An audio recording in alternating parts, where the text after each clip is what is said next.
பூமி இப்போது ஒரு நாளைக்கு தன்னைத்தானே சுற்றி கொள்றதுக்கு 24 மணி நேரம் ஆகுது. சூரியனை சுற்றி வர்றதுக்கு 360 நாளும் கால் நாளும் கூடுதலாக ஆகுது. ஆனால் இதில் திடீர்னு மாற்றம் தான் நம்ம என்ன செய்வோம், கேலண்டரை மாற்றணும், டைம் நம்ம 24 மணி நேரம் டைம் மாற்றணும், இந்த மாதிரிலாம் பிரச்சனை வரும்.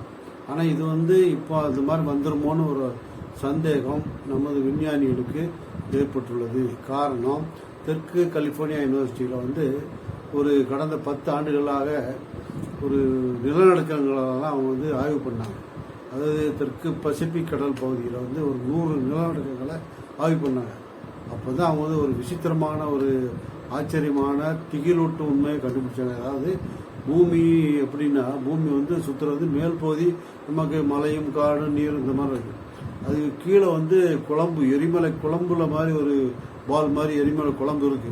அது மேலே நம்ம பூமியோட தட்டுகள், கண்டத்திட்டுகள்னு சொல்லுவாங்க, அது மிதந்துகிட்டு இருக்கு. ஒரு 5-6 கண்டத்திட்டுகளுக்கெல்லாம் இருக்கு. அந்த எரிமலை குழம்பு ஒரு பால் மாதிரி இருக்கு.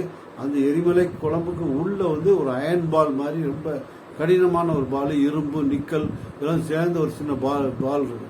அது ஒரு சைடு சுத்திட்டு இருக்கு. அதுக்கு மேலே எரிமலை குழம்பு சுத்திட்டு இருக்கு. அதுக்கு மேலே பூமி சுத்திட்டு இருக்கு. இதுல என்னன்னா, இந்த மூணுடைய சுத்திக்கிட்ட வேகம் ஒண்ணுக்கு ஒன்று மாறுபடுது. இதுல பூமியோட இன்னர் கோர்னு சொல்ற அந்த கடினமான ஒரு இன்னர் கோர் பால் இருக்குல்ல, அது என்னன்னா நிக்கல் இரும்பால் ஆகிய ஒரு கடினமான ஒரு பெரிய பொருள்.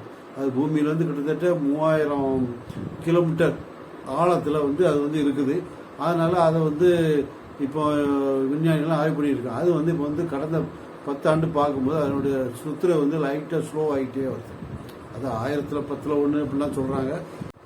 பூமி சுத்திர இந்த மாதிரி ஒரு இன்னர் கோர் சொல்றாங்களா, அது இரும்பு மாதிரி, இரும்பு நிக்கல் சேர்ந்து ஒரு கடினமான ஒரு கோளை மாதிரி பூமியுடைய கோர்ல இருக்கு. கரு, அது கருன்னு சொல்லலாம். அதில் இருக்கு. அது 4800 கிலோமீட்டர் ஆழம் பூமியின் மேற்பரப்பில் இருக்கு. இது ஸ்லோவா சுத்த ஆரம்பிச்சிருக்கு அப்படின்னு சொல்லி விஞ்ஞானிகள் கண்டுபிடிச்சிருக்காங்க. இது பெரிய ஆச்சரியமா இருக்கு.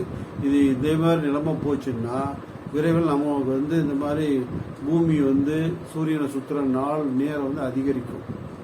தன்னைத்தானே சுற்றுற நேரமும் அதிகரிக்கும். இந்த மாதிரி வந்துச்சுன்னா கேலண்டர் டைம் இதெல்லாம் மாற்ற வேண்டியிருக்கும் அப்படின்னு விஞ்ஞானிகள் ஒரு ஆய்வு அறிக்கையை நேச்சர்னு ஒரு இதில் வெளியிட்டிருக்காங்க. இது எல்லாரும் ஒரு விஞ்ஞானி, அதாவது பூமியை பற்றி ஆய்வு செய்கிற எல்லா விஞ்ஞானிகளுக்கும் ஒரு மிகுந்த ஆச்சரியத்தை கொடுத்திருக்கிறது. ஃபியூச்சரில் எப்படி, இதனால தான் இந்த மாதிரி உள்ள கோர் ஒரு வேகத்திலையும் பூமி வெளியே ஒரு சுத்தினால தான் நிலநடுக்கங்கள், காலநிலை மாற்றங்கள், திடீர் மழை, கடுமையான வெயில், தொடர்ச்சிய பூமி அதிர்ச்சி, இந்த மாதிரி விநாசங்கள் ஏற்படும் சொல்லி அந்த ஒரு சந்தேகம் விஞ்ஞானிகள் எழுந்திருக்கு. தொடர்ந்து அதை ஆய்வு பண்ணிட்டு இருக்காங்க. எந்த அளவுக்கு இது உண்மை நிலவரம், உண்மையான இது எப்படி இருக்கு அப்படிலாம் ஆய்வு பண்ணிட்டு இருக்காங்க. அதனால் விரைவில் இன்னும் தொடர்ந்து புதிய புதிய அதிர்ச்சிகரமான தகவல் வெளியே கிடைக்கும் என்று நம்ம நம்பலாம். ஆனாலும் இந்த மாதிரி பூமியினுடைய உள்பகுதி ஸ்லோவா சுத்துறது ஒரு வியப்பான செய்தியாகவும் இருக்கிறது.